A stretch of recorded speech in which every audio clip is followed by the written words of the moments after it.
di studio sudah hadir bersama kita Buya kita, Ustadz kita, Al-Muqarrab kita. Selamat siang Ustadz. Ya. Selamat siang, Assalamualaikum warahmatullahi. Kalau kita merujuk kepada tema nih Ustadz, pembahasan kita nih siang ini agak ngeri-ngeri sedap terdengar ya. Kalau berbicara masalah kematian itu kan agak gimana lah rasanya itu Ustadz. Cuma sesuai tema kita, kullu nafsin za'iqatul maut ya. Kematian itu pasti akan menghampiri setiap yang bernyawa. Lebih singkatnya langsung aja kita bahas Ustaz. Kita persilakan. Bismillahirrahmanirrahim. Assalamualaikum warahmatullahi wabarakatuh. Waalaikumsalam warahmatullahi wabarakatuh. Alhamdulillah wa syukurillah, asyhadu an la ilaha illallah wahdahu la syarikalah wa asyhadu anna Muhammadan abduhu wa rasuluh allazi la nabiyya ba'da.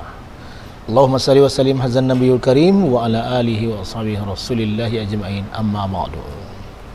Pemirsa Padang TV dimanapun berada yang dimuliakan Allah Subhanahu wa ta'ala, kullu nafsin za'iqatul maut, setiap yang bernyawa pasti akan merasakan mati. Sebelumnya saya ingin mengingatkan kita kembali seluruh pemirsa dimanapun berada, demi Allah sesungguhnya kita adalah orang-orang yang beruntung. Kita adalah manusia-manusia pilihan karena masih diberi kesempatan oleh Allah Subhanahu wa taala hidup dan berkehidupan pada hari Isnin ini dalam keadaan sehat walafiat, insyaallah tanpa kurang satu apapun jua sepanjang hayat kita, bukan hanya sampai bulan ini saja. Berbeda mungkin dengan saudara-saudara kita yang lain yang pada saat ini dalam keadaan sakit, baik itu sakit fisik, sakit batin, sakit keimanan maupun sakit ketauhidannya.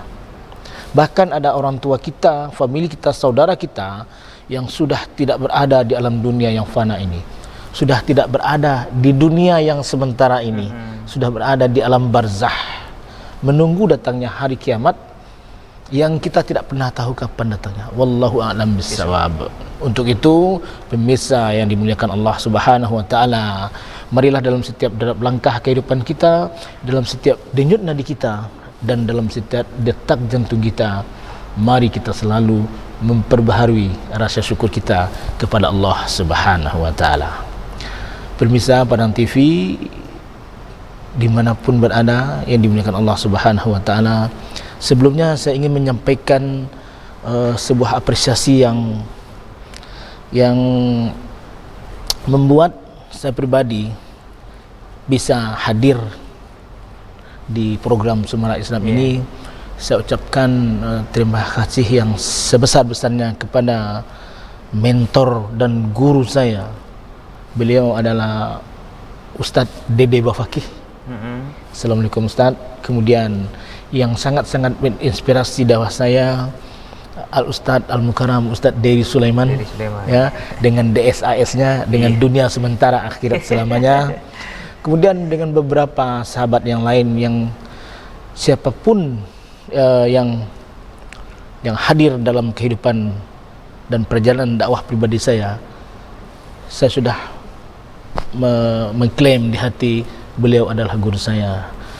Beliau adalah Dr. Ahmad Bastari atau yang dikenal dengan Buya Abe, juga Ustadz Sigit Sugiarto, juga Ustadz Webrizal Rashidina MA, kemudian ada Ustadz Ismail, dan mentor atau guru saya dalam dunia SAG, Sarjana Alam Goib, dunia Ruqyah, yaitu Ustadz Muhammad Yunus, Imam Marajo SAG, dan juga Ustadz Ramadan Lailul Jamil LCMA. Assalamualaikum Ustadz. Semoga kita semua selalu dalam lindungan dan rahmat Allah Subhanahu wa taala. Amin. Amin amin ya rabbal alamin.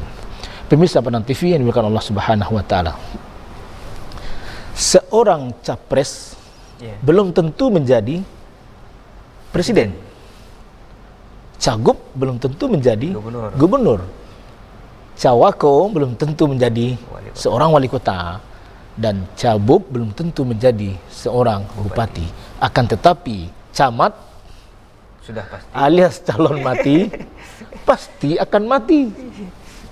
Nah, pertanyaan bagi kita, karena kematian itu adalah sesuatu hal yang pasti, sudahkah kita persiapkan kematian itu dengan sebaik-baiknya?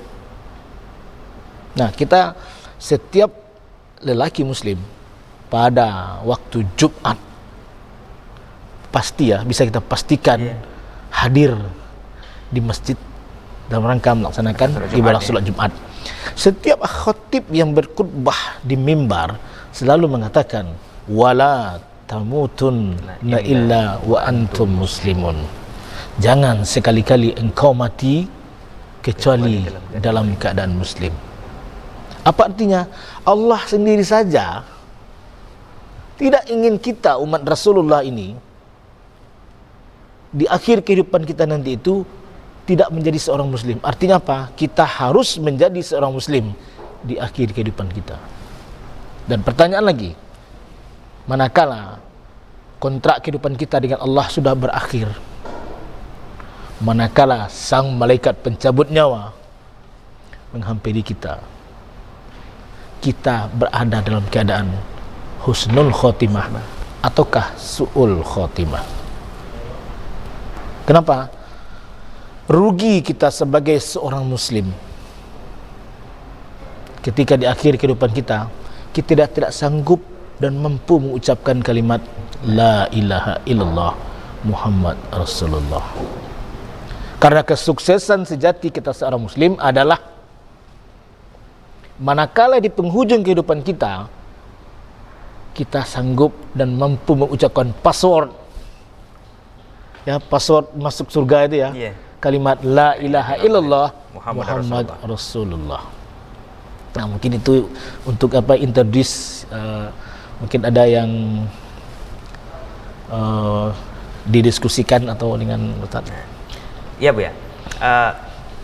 Kullu nafsin zaikatul maut, artinya sudah bisa dipastikan sesuai dengan apa yang kita buka di awal tadi. Setiap yang bernyawa itu, yang bernapas itu, makhluk itu pasti akan berjumpa dengan mutlak ya Bu ya. Pasti kan. Nah, persoalannya terkadang banyak di antara kita, bahkan saya sendiri saja ya, itu terkadang seakan-akan masih berpikir lama mati gitu, lama mati, umur kini masih 36, 37 baru gitu, lama. Jadi untuk mengembalikan motivasi awak beribadah itu mungkin ada kiat-kiatnya mungkin Bu ya, yang sesuatu misalnya mati itu seperti ini sehingga awak selalu mengingat akan kematian gitu kan. Baik. Nah, seperti kata pepatah Minang, mumbang jatuh kalapo jatuh. Nah, kalau ada ya kita yang masih berumur misalnya 20-an, 30-an atau 40, jangan merasa berbangga dulu. Ambo lamo le kumah. Artinya baru ngontrak gitu. Baru masih panjang. Nah, sementara ada orang-orang tua kita yang sudah berumur 60, 70, 80, jangan berputus asa dia ambola hampir. Tidak. Putih uban di kepala saudara. Demi Allah tidak. Atau misalnya ada seorang pemuda karena merasa masih muda, mungkin katanya ambo-lambo le kumah. Dia pakai prinsip pepatah Betawi. Bagaimana bunyi pepatah Betawi? Kelapa muda kupas-kupasin, kelapa tua tinggal batoknya. Selagi muda puas-puasin, setelah tua tinggal bongkoknya. Apakah seperti itu? Iya. Puas-puasin seperti apa? Karena kita tidak pernah tahu siapa yang akan dipanggil oleh Allah Subhanahu wa taala. Mungkin saya, mungkin Ustaz, atau mungkin siapapun yang hadir. Kematian itu pasti, tapi kapan waktunya kita tidak pernah tahu. Nah, karena Allah sendiri tidak ingin kita wafat dalam keadaan tidak menjadi seorang muslim. Tentunya ada kiat. Nah, Allah Subhanahu wa taala sebenarnya sudah memberikan berbagai macam solusi dan kiat. Salah satunya apa? Di dalam surat Al-Baqarah ayat 208. Auzubillahi minasyaitonirrajim. Bismillahirrahmanirrahim. Ya ayyuhallazina amanu udkhulu fis-silmi kafah wala tattabi'u khutuwatus syaitan innahu lakum aduwwum mubin. Wahai orang-orang yang beriman,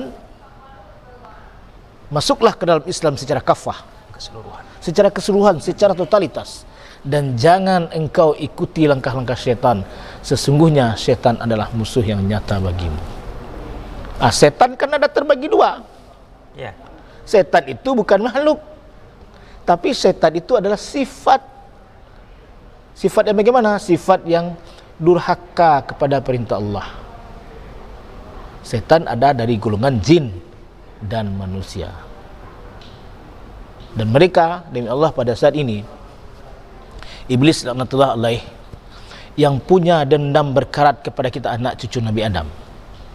Karena sang iblis menganggap gara-gara Nabi Adam lah dia terusir dari jannahnya Allah. Setelah dikutuk oleh Allah Subhanahu wa taala, ya, kekal di neraka, dia bersumpah. Apa sumpahnya? Akan menjerumuskan kita anak cucu Adam supaya menjadi temannya di akhirat kelak nanti di neraka. Itu sumpah iblis. Nah, sementara kita sebagai seorang muslim, kita memegang sebuah tiket, ya, tiket tanda kutip, bukan seperti tiket Transpadang atau tiket kereta api, bukan ya. Nah, apa tiket kita menuju surganya Allah? Yaitu kalimat La ilaha illallah Muhammad Rasulullah. Nah, seperti itu. Nah, terus yang membuat masyarakat itu seakan-akan gimana ya Bu ya,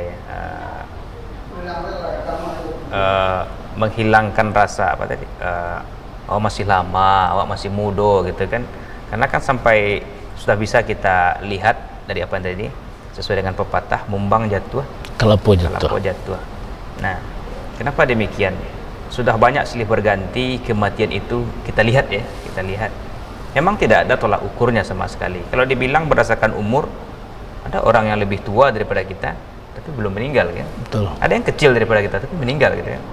Kalau dilihat dari faktor sakit, ada orang yang sakit keras kemarin tapi sekarang dia sehat lagi kan. Alhamdulillah sehat lagi.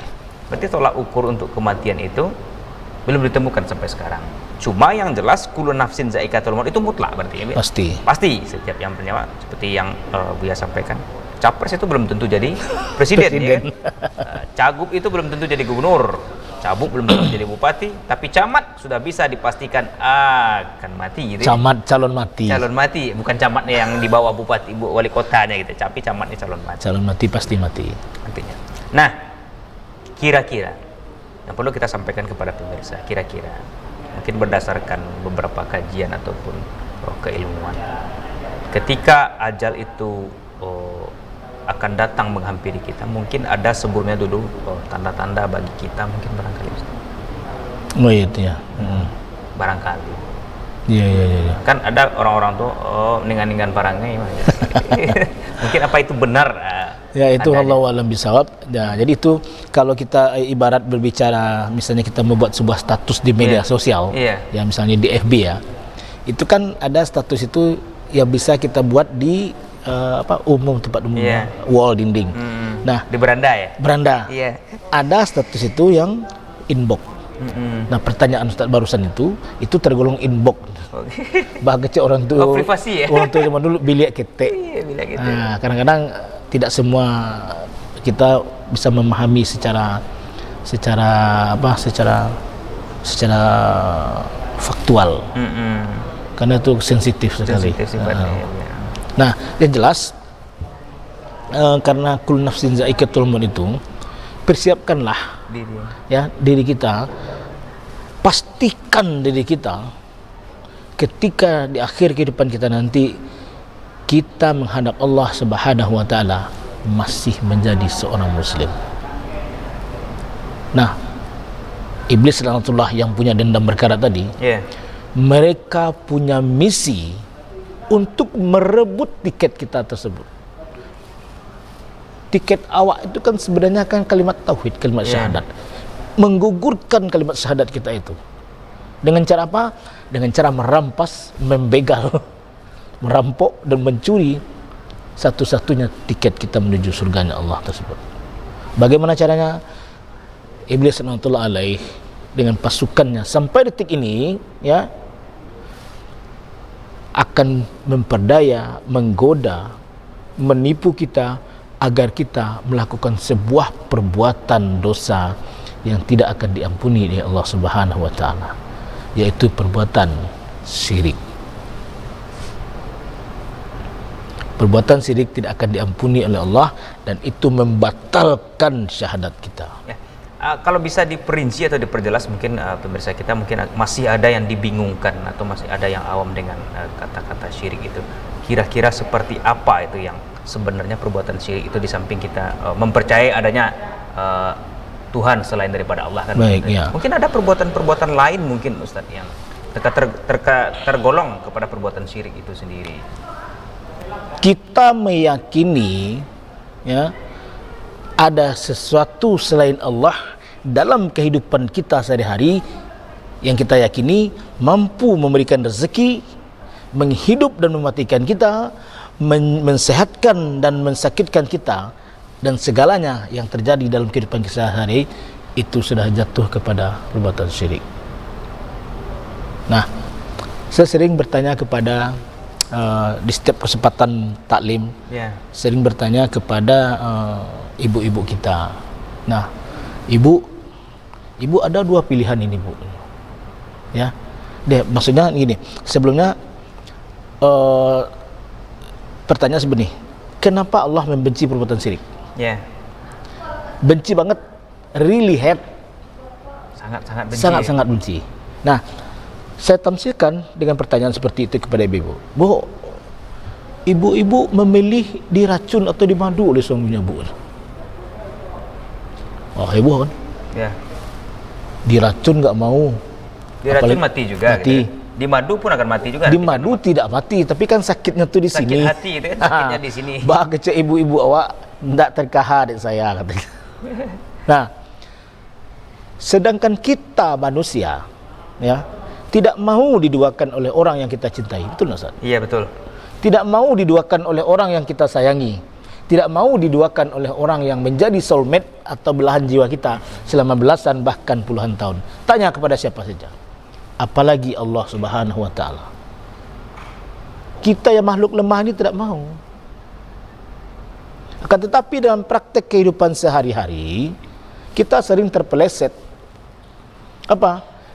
Ya, mohon maaf saja, banyak saudara-saudara kita yang misalnya berprofesi sebagai pedagang, kadang-kadang ada yang memajang foto, foto seseorang lah, gitu ya.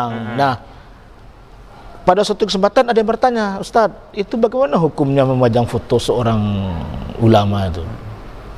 Saya jawab, tergantung kepada keyakinan ibu atau bapak. Apa motivasinya? Kalau memajang foto tersebut sebagai apresiasi dan penghargaan, it's good. Itulah adab kita terhadap orang yang lebih tinggi ilmunya kepada kita. Tapi kalau niat dan keyakinan kita itu gara-gara foto ini laris kadayam, Bu. Di situ melesetnya. Nah, itu persoalan itu tuh banyak terjadi di masyarakat, Ustaz. Bahkan ada saudara-saudara kita atau sanak-sanak kita mungkin dalam dunia perdagangan itu, bahkan di dalam kantong uangnya itu, kotak peti kepala tak pitih itu menyimpan ada seperti jimat-jimat gitu kan, jimat-jimat, walaupun itu bertuliskan ayat-ayat Al-Quran, ya kan, gitu. Nah, barangkali itu yang perlu kita tegaskan kepada masyarakat kita, supaya masyarakat kita ini jangan tergolong nanti jatuhnya kepada syirik itu, dan syirik itu nanti yang akan merampas tiket kita. Rugi kita, Ustaz. Kenapa rugi? Kita ini adalah kuntum khaira ummah, umat terbaik, umat Rasulullah. Rasulullah sallallahu alaihi wasallam tidak ingin satu pun dari umat beliau ini masuk ke dalam neraka. Nah, kalau bolehlah awak memilih, silakan pilih bintang 5 kita di neraka, atau VIP atau emperan di surga. Maaf beliau, Ustaz. Biarlah emperan di surga, Ustaz. Nah, salah dah. Daripada bintang 5 di neraka. Bintang 5 neraka itu beda aja bintang 5. Kalau bintang 5 di surga enggak awak tuh. Ya nak. Ya kan? Nah, kenapa? Karena kholidina fiha abada. Karena kita akan abadi di situ. Yang berbahayanya dan yang menggiriskannya itu adalah manakala malaikat pencabut nyawa datang untuk mencabut nyawa kita, kontrak kehidupan kita sudah habis. Seperti bahasa iklan anak-anak zaman sekarang, lu, gue, kata Allah. Ya kan? Saat itu keyakinan kita bahwa ada sesuatu yang lain selain Allah dicabut sama awak. Karena kematian itu tidak pernah memberitahu kita harus persiapkan. Jangan diharap akan ada SMS atau chat WA di handphone kita yang berbunyi seperti ini. Assalamualaikum ya akhi ya ukhti, insyaallah nyawa antum akan dicabut 7 hari ke depan. Tidak akan pernah ada. Kalau ada seperti itu enak kita. 7 hari menjelang nyawa kita dicabut di masjid dan musola, ya. Solat, beribadah, sedekah. Tapi karena kematian itu tidak pernah memberi kabar, ya, tidak akan ada maksud di email kita atau yang lain. Persiapkanlah dan pastikan di akhir kehidupan kita itu kita sanggup dan mampu mengucapkan kalimat la ilaha illallah Muhammad Rasulullah. Nah, dalam kehidupan kita sebagai manusia kan nak punya cita-cita. Ada cita-cita, tanyakan nak apa cita-cita nak? Jadi dokter, ya, jadi tentara, jadi polisi, apapun. Ketika ditanya kepada seorang muslim, Pak, apa muslim? Ya. Apa cita-cita Pak sebagai seorang muslim? Kedepannya mau jadi apa? Akan seperti apa? Bapak sebagai seorang muslim, apa cita-cita terbesar Bapak? Apa cita-cita terbesar Ibu? Kan itu sebuah pertanyaan. Nah, jawaban dari pertanyaan itu adalah al-mautu fi sabilillah asma amanina. Mati di jalan Allah adalah cita-cita kita tertinggi. Tentunya kita sebagai seorang muslim, kita sangat mengimpikan dan mengidam-idamkan di akhir kehidupan kita dalam keadaan sujud, betul? Iya. Kita dalam keadaan membaca Al-Quran, kita dalam keadaan hadir di majelis ilmu seperti ini. Bahkan ada yang sangat berharap dia menghadap Allah dalam keadaan memimpin solat. Tentunya seperti itu. Setiap manusia muslim yang normal pasti punya cita-cita seperti itu. Tidak ada cita-cita lain seperti itu. Kenapa? Karena pada hakikatnya kita ini adalah hidup dengan metode fisabilillah, di jalan Allah. Nah, seandainya pada saat ini para pemirsa pada TV yang dimuliakan Allah Subhanahu wa taala masih punya keyakinan di hati, fikiran dan jiwa kita bahwasanya ada kekuatan lain selain Allah Subhanahu wa taala dalam kehidupan ini, segera bertobat, segera berhijrah. Kenapa? Karena sesungguhnya kehidupan kita ini adalah hijrah menuju fi sabilillah. Tidak ada yang lain. Dan jangan khawatir. Ya, hijrah itu intinya kan memperbaiki diri. Jangan dipaksa, jangan digas.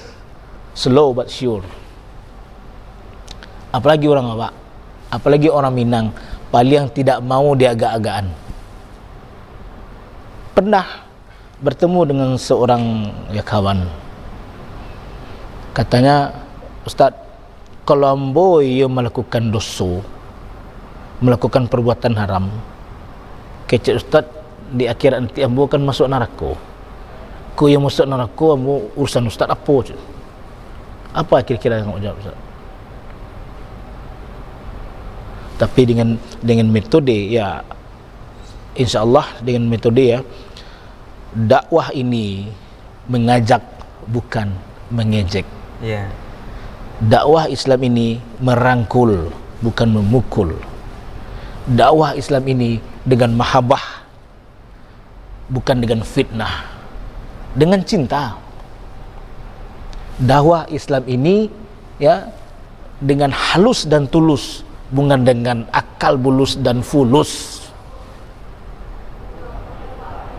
Kenapa? Semoga kita, ya, setiap muslim akhirnya kita memang berada di jalan fisabilillah. Karena seperti tadi yang saya sampaikan, al-mautu fisabilillah asma amanina. Setiap kita sebenarnya harus hijrah menuju fisabilillah, berjalan di jalan Allah yang sesuai dengan yang Allah perintahkan. Dan mudah-mudahan ketika kita sudah berada di real track, di Allah track, artinya Allah track itu sudah berada di jalan fisabilillah, manakala malaikat pencabut nyawa sudah datang, insya-Allah kita akan menghadap Allah dalam keadaan husnul khatimah. Nah, pemirsa pada TV yang Allah Subhanahu wa taala, kalau boleh saya mengumpamakan kehidupan kita sebagai seorang muslim ini, ibaratnya kita ini contohnya seperti sebuah kereta api. Setiap hari akan lihat kereta api lewat. Sebuah kereta api dengan gerbongnya yang panjang itu, jalannya kan di rel. Selagi kereta api berjalan di atas rel, siapa yang sanggup menghentikan kereta api? Ada Ustaz? Tidak ada. Tidak ada. Cobalah, teroboslah palang pintu itu. Hancur, ondoh, tunggang barayang, hancur lebur. Kereta api akan berhenti sesuai kehendaknya di stasiun masing-masing. Oke?